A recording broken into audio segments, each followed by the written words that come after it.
Hi guys, welcome to take it easy Tamil. நான் தான் உங்கள் பிரவீன். இன்றைக்கி நம்ம வீடியோவில் நிறைய கமெண்ட்ஸ் வந்துருக்குதுங்க. என்ன அப்படின்னு சொல்லி கேட்டுட்டிங்கன்னா, ஒரு வாழை நம்ம பயிரிடுறோன்னா அது ஸ்டார்டிங்லேருந்து எண்டிங் வரைக்கும், அதாவது பார்த்திங்கன்னா நம்ம பிளான்டேஷன் நடவு பண்ணுறோம் பார்த்திங்களா, அந்த வாழை நடவு பண்ணுறதுலேருந்து அந்த வாழை தாரை வெட்டுற வரைக்கும் என்னென்னமான நியூட்ரிஷன் கொடுக்கணும், எப்படி நம்ம பார்த்துக்கணும் அப்படின்ட்டு கிளியராக சொல்லுங்கள், ஒரு ஃபுல் வீடியோ போடுங்கன்னு சொல்லி நிறைய பேர் கேட்டிருந்தீங்க. ஸோ அதுக்காக தான் இன்றைக்கி இந்த வீடியோவில் வாழை எப்படி சாகுபடி செய்கிறது, ஃபுல்லாக ஸ்டார்டிங்லேருந்து எண்டிங் வரைக்கும் எப்படி நம்ம வாழை சாகுபடி செய்கிறது. அதே மாதிரி இந்த வெட்டெல்லாம் பார்த்துட்டிங்கன்னா ஒவ்வொரு வெட்டுக்கும் ஒரு 50 தாறு 60 தாறு வராமல் எப்படி 200 தாறு 250 தாறு ஒவ்வொரு வெட்டுக்கும் பார்த்துட்டிங்கன்னா அப்படி ஒரு 200 250 வெட்டினோம்னா நம்மளுக்கு ஒரு பல்கான அமௌண்ட் வரும். ஸோ நம்மளும் அதை வச்சு எதாவது ஒன்று பண்ணலாம். இந்த சில்லறையாக வெட்டாமல் எப்படி ஒரு பேட்சாக வெட்டுறது, என்னென்ன மாதிரி நியூட்ரிஷன் கொடுக்கணும் அப்படிங்கிறத பற்றி தான் இன்றைக்கி இந்த வீடியோவில் தெளிவாக பார்க்க போகிறோம். இந்த வீடியோவை ஸ்கிப் பண்ணாமல் பாருங்கள். அப்போ தான் எப்படி சாகுபடி பண்ணுறது, அதாவது பார்த்திங்கன்னா நான் எப்படி பண்ணணுன்னோ அதைத்தான் இப்போ இன்றைக்கி உங்கள் முன்னாடி சொல்ல போகிறேன். ஸோ கண்டிப்பாக இந்த வீடியோவை ஸ்கிப் பண்ணாமல் பாருங்கள். இந்த மாதிரி தகவல் மேலும் நிறையா வேணும் அப்படின்னா நம்ம சேனலை சப்ஸ்கிரைப் பண்ணிவிட்டு உங்களுக்கு எந்த விதமான பயிருக்கு இந்த டீட்டெயில்ஸ் தேவைப்படுதோ அதையும் கமெண்ட்ஸில் சொல்லுங்கள். நான் அதுக்கும் ஆன்சர்ஸ் பண்ணுறேன். சரி, வாங்க வீடியோக்குள்ளே போகலாம்.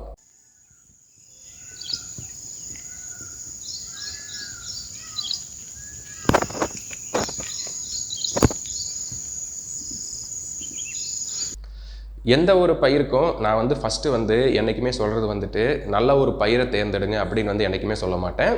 உங்ககிட்ட இருக்கிற மண் டெஸ்ட் பண்ணி அந்த மண்ணை மண்ணாக மாற்றுங்க, சரிங்களா? ஏன்னா இதுக்கு முன்னாடி என்ன பயிர் பண்ணியிருக்கீங்க, அதுக்கு என்னென்ன மாதிரி உரம் கொடுத்துருப்பீங்க, ஸோ அதுதான் அந்த மண்ணில் இருக்கும். ஸோ அந்த மண் அந்த பயிருக்கு ஏற்ற மாதிரி தான் விளைச்சலை கொடுக்குமே தவிர நீங்கள் அடுத்தது வேறு ஏதாவது ஒரு பயிர் பண்ணிங்கன்னா அதுக்கேற்ற மாதிரி விளைச்சலை தராது. ஸோ அந்த மண்ணை ஃபஸ்ட்டு நீங்கள் மண்ணாக மாற்றணும். அதுக்கு என்ன பண்ணுறது அப்படின்னு சொல்லி பார்த்துடலாம். இதுதான் ஃபஸ்ட்டு ஸ்டெப்பு. இதை எல்லோரும் ஃபஸ்ட்டு பண்ணிடுங்க. அதை பார்த்துட்டிங்கன்னா நம்ம விவசாயிகள்கிட்ட ஒரு மாதம் கேப் கூட விட மாட்டாங்க. ஒரு பயிர் சாகுபடி பண்ணுறோன்னா அந்த ஒரு மாதம் கேப் கூட விடாமல் எகைன் அடுத்த பயிர் சாகுபடிக்கு போயிடுவாங்க. ஸோ அது தப்பு. நீங்கள் என்றைக்குமே கிட்டத்தட்ட ஒரு 3 to 4 மாதமாச்சு கேப் விட்டுறணுங்க. அப்போ தான் மண் மண்ணாக மாறும். நான் முன்னையே சொல்லியிருந்தேன் மண்ணாக மாற்றணும் அப்படின்ட்டு. ஸோ அதுக்கு ஃபஸ்ட்டு ஸ்டெப் என்னென்னா உழவு ஓட்டணுங்க. உங்களால் எவ்வளோ உழவு ஓட்ட முடியுதோ நல்லா உழவு ஓட்ட சொல்லுங்கள். ஏன்னா அப்போ தான் நீங்கள் சாகுபடி பண்ணுறப்ப அந்த இறுகி போன மண் லேசாகி உள்ளே இருக்கிற அந்த கெட்ட வாயுக்கள், அதாவது ஹீட்டு, ஸோ அந்த கார்பன் டை ஆக்சைடு, அந்த கார்பனு, அந்த ஹைட்ரஜனு, நைட்ரஜன் எல்லாம் உள்ளே போய் கம்பேக்ட் ஆகி இறுகி போய் இருக்கும் மண். ஸோ நீங்கள் அந்த பிளந்து விடுறப்போ அதோட ஹீட்டெல்லாம் வெளியே போயிடுச்சுன்னா உங்களுக்கு மண்ணோட ஹீட்டு எந்த அளவுக்கு வெளியே போகுதோ அந்த அளவுக்கு உங்களுக்கு ஈல்டு அதிகமாக கிடைக்கும் அடுத்து நீங்கள் பயிர் பண்ணுறது. ஸோ இந்த மாதிரி நல்லா உழவு ஓட்டினதுக்கு அப்புறம் என்ன பண்ணணும்னா, இந்த திணைப்பயிர்கள் இருக்கும் பார்த்தீங்களா, இந்த தக்கப்பூடு, கம்பு, ராகி, ஸோ இந்த மாதிரி பயிர்கள்லாம் நல்லா இறச்சி விட்டு நல்லா ஒரு மாதத்துக்கு வளர விட்டு அகைன் ரொட்டாவேட்டர் போட்டு நல்லா பொடியாக நறுக்கி விட்டுருங்க. இதுதான் நல்ல ஒரு உரம்.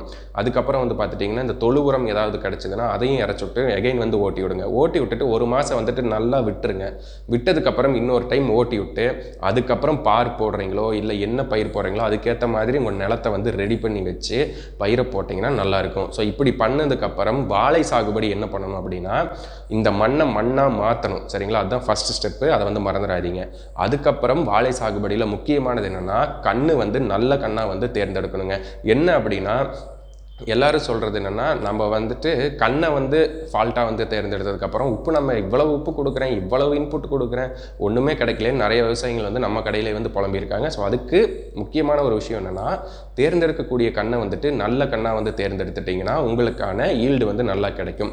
இந்த நல்ல கண்ணை தேர்ந்தெடுத்ததுக்கப்புறம் முக்கியமாக நான் இன்னொரு வீடியோவும் போட்டிருக்கேன், அதை டிஸ்கிரிப்ஷனில் கொடுத்து வைக்கிறேன். என்ன அப்படின்னா, விதை நேர்த்தி செய்யணுங்க. அந்த விதை நேர்த்தி செய்கிறது தான் ரொம்ப முக்கியம். அந்த விதை நேர்த்தி தயவு செஞ்சு எல்லாருமே பண்ணுங்க. பண்ண வேணான்னு சொன்னா அவங்களையும் பண்ண வைங்க. ஏன்னா விதை நேர்த்தி பண்ணீங்கன்னா மட்டும்தான் உங்களுக்கான 70% நோய் தாக்கத்தை குறைக்க முடியும். ஸோ அந்த விதை நேர்த்தி பண்ணுறதுக்கு அதுக்கான வீடியோ நான் போட்டிருக்கேன். அதையும் உங்களுக்கு டிஸ்கிரிப்ஷனில் கொடுத்து வைக்கிறேன், பார்த்து தெரிஞ்சுக்கங்க. அந்த விதை நேர்த்தி மோனோக்ரோட்டோபாஸ் அண்டு ஸ்ப்ரிண்ட்டு இந்த ரெண்டையும் வச்சு தான் பண்ணணும். ஸோ அது வந்துட்டு எப்படி அப்படிங்கிற டெக்னிக் வந்து உங்களுக்கு நான் சொல்லியிருக்கேன். ஸோ அதை வச்சு விதை நேர்த்தி பண்ணிடுறோம்.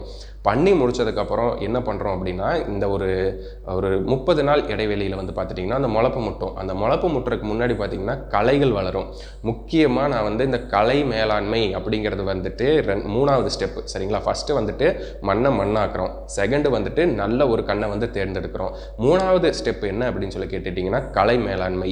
எல்லாரும் சொல்லுவாங்க இந்த ரவுண்ட் அப்பு கிளைஸில் இந்த மாதிரி மருந்து அடிங்க அப்படின்னு சொல்லிட்டு, தயவு செஞ்சு வாழை அப்படிங்கிறப்ப பயிருக்குள்ளே வந்துட்டு அந்த காட்டுக்குள்ளே வந்துட்டு எக்காரணத்தை கொண்டும் இந்த ரவுண்டப் அண்ட் கிளைசல் வந்து எடுத்துகிட்டு போயிடவே வேண்டாங்க. இந்த கருகிற மருந்துன்னு சொல்லுவீங்க பார்த்தீங்களா, ஸோ அந்த மருந்தும் ப்ளஸ் பெரியோ அப்படின்னு வருங்க. அந்த ஒரு 2 டெக்னிக்கை வச்சு யூஸ் பண்ணிங்கன்னா மட்டும்தான் உங்களுக்கு வாழையில் வந்துட்டு சருவு நோய் தாக்கத்தை வந்து குறைக்கலாம். ஸோ இப்போ நான் எப்படி பண்ணுவேன் அப்படின்னு சொல்லி கேட்டுட்டிங்கன்னா 2 லிட்டர் குரோமெக்ஸான் எடுத்தேன்னா 1 லிட்டர் பெரியோ இந்த ரெண்டையும் வந்து மிக்ஸ் பண்ணி 30 டேங்க் அப்படிங்கிற விதத்தில் வந்து அடிப்பேங்க. ஸோ நீங்கள் எத்தனை டேங்க் அடிக்கிறீங்க அதுக்கேற்ற மாதிரி இந்த ஒரு 2 மருந்தையும் வந்து அதுக்கேற்ற மாதிரி விதத்தில் கலந்து அடிச்சிங்கன்னா உங்களுக்கு கலை மேலாண்மை நல்லாவே இருக்கும். இந்த ஃபஸ்ட் டைம் அடிக்கிறப்ப என்ன பண்ணுறீங்க அப்படிங்கன்னா மேலே வந்துட்டு அந்த குருத்து வந்து வளர ஆரம்பிக்கும் பார்த்தீங்களா, அந்த முளப்பு வரும் பார்த்தீங்களா, அப்போ வந்துட்டு அதை மூடி வச்சு மருந்தடிச்சு விட்டுட்டு அதுக்கு சுற்றி இருக்கிற களைகளை வந்து கையால் பிடுங்கி விட்டுருங்க. இந்த பிடுங்கி விட்டதுக்கு அப்புறம் வேர் வளர்ச்சியை வந்து நம்ம வந்து தூண்டணும். அதுக்கு என்ன பண்ணணும் அப்படின்னா டிஏபி ப்ளஸ் ஹியூமிக், அதாவது வந்து ஏக்கருக்கு 50 கிலோ, அதாவது 1 மூட்டை டிஏபியும் 1 கிலோ ஹியூமிக்கும் வந்து ரெண்டையும் வந்து நல்லா கரைச்சி வேரை சுற்றி நல்லா கண்ணை சுற்றி போட்டுருப்பீங்க பார்த்தீங்களா, அதை சுற்றி நல்லா ஊற்றி விட்டுட்டிங்கன்னா உங்களுக்கான வேர் வளர்ச்சி டிஏபி வந்து அடியுரம். ஸோ நல்லா வந்து கண் வளர ஆரம்பிக்கும். இது வந்து 30 to 40 நாளுக்குள்ளே பண்ணிடுங்க. அப்புறம் 50 to 60வது நாளுக்குள்ளே என்ன பண்ணுறீங்க அப்படின்னா உங்களுக்கு சைடில் நான் போடுறேன் இந்த பக்கெட் வந்து பார்த்துட்டிங்கன்னா ஆல் 25ன்னு வந்து சொல்லுவோம். இதில் வந்துட்டு உங்களுக்கு தேவையான அத்தனை சத்துக்களும் வந்துடுங்க. நீங்கள் வந்து வேறு தனியாக உப்பு வந்து எதுவுமே கொடுக்க தேவையில்லை. இந்த பக்கெட்டை வந்துட்டு ஏக்கராவுக்கு 10 கிலோ அப்படிங்கிற விதத்தில் வந்துட்டு சொட்டு நீர் பாசனமாக இருந்தால் நீங்கள் சொட்டு நீர் அந்த டியூப்லேயே வந்து விட்டுறலாம். வாய்க்கால் பாசனமாக இருந்துச்சுன்னா எவ்வளவு கன்று போட்டிருக்கீங்களோ அதுக்கேற்ற மாதிரி மரத்துக்கு வந்து 1 லிட்டர் அப்படிங்கிற விதத்தில் கலந்து இதை வந்து மரத்தை சுற்றி வந்து ஊற்றி விட்டுருங்க. நல்ல ஒரு வளர்ச்சி கிடைக்கும். இதை வந்து நான் கண் கூட பார்த்துட்டேன். இது 60 நாளுக்கு அப்புறம் 60 நாள்லேருந்து 80 நாள் வரைக்கும் நீங்கள் எதுவுமே பண்ண தேவையில்லை. களைகள் வந்தால் மட்டும் கலை மேலாண்மை நான் சொன்ன மருந்தை வந்து அடிச்சுக்குங்க. அதுக்கப்புறம் என்ன பண்ணுறீங்கன்னா உங்களுக்கு வந்துட்டு கால் மாறணும், அதாவது களை வெட்டி உப்பு வச்சு கால் மாறுவீங்க. அதுக்கு என்ன பண்ணணும் அப்படின்னா தயவு செஞ்சு நான் உங்கள்கிட்ட வந்து விவசாயிகள்கிட்ட கேட்டுக்கிறது என்னென்னா டில்லரை விட்டுட்டு கால் மாறதை வந்து தவிர்த்துக்குங்க. ஆளுகளை வச்சு கால் மாறுங்க. என்ன ஒரு 4 ரூபாய் எச்சாகும் சரிங்களா ஒவ்வொரு கண்ணுக்கும், அந்த ஒரு இதை வந்து பார்க்காம நீங்கள் வந்து ஆளை விட்டு கால் மாறினீங்கன்னா உங்களுக்கான வேர் வளர்ச்சி வந்து நல்லாயிருக்கும். அதாவது வந்து டில்லர் போச்சுன்னா வேர் வளர்ச்சி வந்து தடுக்கும், அதாவது வந்து வேற வெட்டி விட்டுரும். இவங்க வந்துட்டு வேற வெட்டாமல் கால் மாறுவாங்க. ஸோ உங்களுக்கு நல்லா இருக்கும். இந்த கால் மாறுறப்ப என்ன பண்ணுறீங்கன்னா ஏக்கராவுக்கு 1 மூட்டை பொட்டாஸ், 2 மூட்டை 20க்கு 20, 1 மூட்டை வேப்பம் புண்ணாக்கு, 1 மூட்டை கீர்த்தி. ஸோ இந்த 5 மூட்டைகளையும் வந்துட்டு ஒரு ஏக்கராவுக்கு அப்படிங்கிற விதத்தில் கலந்துட்டு நல்லா சரிவர எல்லா கண்ணுக்கும் சேர்த்து கொடுத்துட்டிங்கன்னா உங்களுக்கான அந்த களை வெட்டுறது பார்த்தீங்களா, அந்த உப்பு வச்சு கால் மாறுறீங்க பார்த்தீங்களா, அந்த ஒரு செக்மெண்ட் வந்து முடிஞ்சிடும். இந்த செக்மெண்ட் வந்து முடிஞ்சதுக்கப்புறம் என்ன பண்ணுறீங்கன்னா எகைன் வந்துட்டு ஒரு 30 நாள் கழிச்சு, அதாவது 1 மாதம் அதுக்குள்ளே ஏதாவது களை வந்துச்சுன்னா மருந்தடிச்சு அந்த களையை வந்து கட்டுப்படுத்திடுங்க.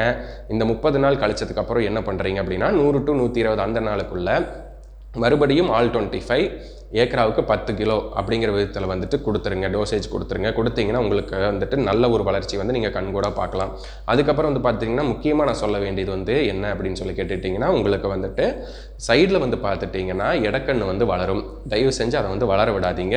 டக்குன்னு வெட்டி விட்டுருங்க. வெட்டி விட்டிங்கன்னா தான் உங்களுக்கு அந்த தாய் மரம் இருக்குது பார்த்தீங்களா, அது வந்து நல்லா வளர ஆரம்பிக்கும். அடிமரம் நல்லா ஊக்கமாக வர ஆரம்பிக்கும். ஸோ இதுக்கு வந்துட்டு நீங்கள் தயவு செஞ்சு நான் சொல்கிறத வந்து ஃபாலோ பண்ணுங்கள். என்ன பண்ணுறீங்க அப்படின்னா எப்பப்போ இடக்கன்னு வருதோ அப்பப்பெல்லாம் நீங்கள் வந்து கட் பண்ணி விட்டுட்டிங்கன்னா உங்களுக்கு வந்து நல்ல ஒரு வளர்ச்சி வந்து கிடைக்கும்.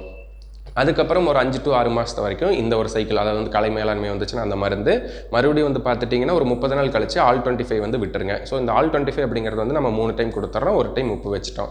அதுக்கப்புறம் வந்து பார்த்துட்டிங்கன்னா மரம் வந்து ஈன ஆரம்பிக்குங்க. இந்த ஈன ஆரம்பிக்கிறப்ப என்ன பண்ணுறீங்கன்னா இடக்கண்ணு ஏதாவது வளர்ந்துருந்துச்சுன்னா அதை வெட்டி விட்டுட்டு ஒரு ஏக்கராவுக்கு 25 kilo CN plus 10 kilo blue colour bucket வந்து வருங்க. அதை நான் உங்களுக்கு சைடில் வந்துட்டு ஷோ பண்ணுறேன். ஸோ அதை வந்து பார்த்துக்குங்க. இது ரெண்டையும் மரத்துக்கு மரம் கரெக்டாக 1 லிட்டர் வீதத்தில் கலந்து விடுங்க.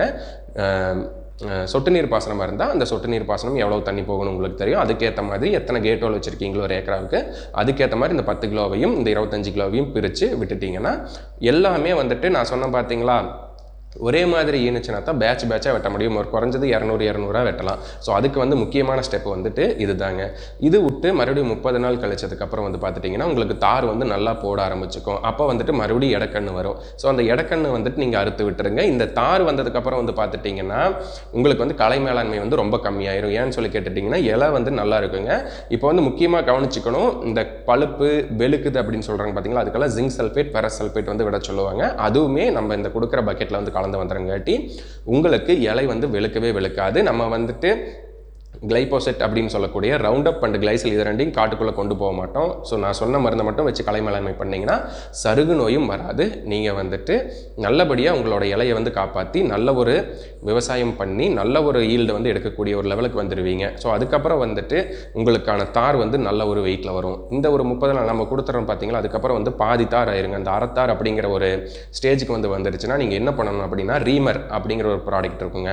அந்த ப்ராடக்டை வாங்கி தார் ஃபுல்லாக அடித்து விட்டுட்டு இதே ஒரு பக்கெட் வந்து பார்த்தீங்கன்னா ஆரஞ்சு கலரில் வரும். அதில் வந்து பார்த்தீங்கன்னா பொட்டாஸ், மெக்னீஷியம் சல்ஃபேட், இந்த சல்ஃபேட் இந்த மூணுமே வந்துட்டு அதிகப்படியான லெவலில் வந்து வரும். ஸோ அதை வாங்கி ஒரு டைம் விட்டுட்டு மறுபடியும் வந்து பார்த்துட்டிங்கன்னா இடக்கண்ணு ஏதாவது வருதான்னு வந்து பார்த்துக்கிறீங்க. பார்த்ததுக்கப்புறம் பார்த்துட்டிங்கன்னா பெட்டருக்கு ஒரு வாரத்துக்கு முன்னாடி வந்து பார்த்துட்டிங்கன்னா மறுபடியும் இந்த ஆரஞ்சு பக்கெட் இருக்குது சொன்ன பார்த்தீங்களா, அதை வந்து எகைன் வந்து விடுறீங்க. விட்டதுக்கப்புறம் வந்து பார்த்துட்டிங்கன்னா உங்களுக்கு நான் இதை வந்து கரெக்டாக ஃபாலோ பண்ணிங்க அப்படிங்கிறப்ப நான் சொன்னேன் பார்த்தீங்களா ஒரு 200 தார் 250 தார் ஒரே வெட்டில் வெட்டணும் அப்படின்ட்டு. ஸோ அதே மாதிரி வெட்டலாம். நான் இதைத்தான் பண்ணினேன். என்னோட விவசாயம் பண்ணனா காட்டில் வந்து பார்த்துட்டிங்கன்னா ஒவ்வொரு டைமே கிட்டத்தட்ட வந்து பார்த்துட்டிங்கன்னா 900 தார் வந்து வெட்டினாங்க. 3 வெட்டில் வந்து வெட்டினாங்க. 3 வெட்டுக்கு மேலே வெட்டவே இல்லை. 3 வெட்டில் 900 தார் வெட்டினாங்க. இன்னொரு 400 தார் இருக்குது, அதை வந்து இந்த வாரத்தில் வந்து வெட்ட போகிறாங்க.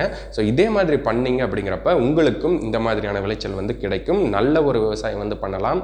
விவசாயத்தை வந்து நல்லபடியாக பண்ணோம் அப்படிங்கிறப்ப விவசாயம் மாதிரி நம்மளை காப்பாற்றக்கூடிய விஷயம் வந்து எதுவுமே இல்லை. எல்லாரும் விவசாயம் பண்ணுறவங்கள கேவலமாக நினைக்காதீங்க, நல்லா ஊக்குவீங்க. விவசாயம் பண்ணுறவங்களை நல்லபடியாக பேசுங்க. நல்ல ஒரு விஷயத்தை வந்துட்டு நிறைய பேர்கிட்ட ஷேர் பண்ணுங்கள். இந்த விஷயம் உங்களுக்கு பிடிச்சிருந்துச்சுன்னா நீங்கள் லைக் பண்ணுங்கள். உங்களுக்கு அடுத்தது என்ன பயிரை பற்றி உங்களுக்கு தெரிஞ்சுக்கணும்னு தோணுதோ அதை வந்து கமெண்ட்டில் சொல்லுங்கள். இந்த வீடியோ நல்லா இருந்துச்சுன்னா மற்றவங்க கூட ஷேர் பண்ணுங்கள். மீண்டும் ஒரு நல்ல வீடியோவில் சந்திக்கிறேன். நன்றி, வணக்கம்.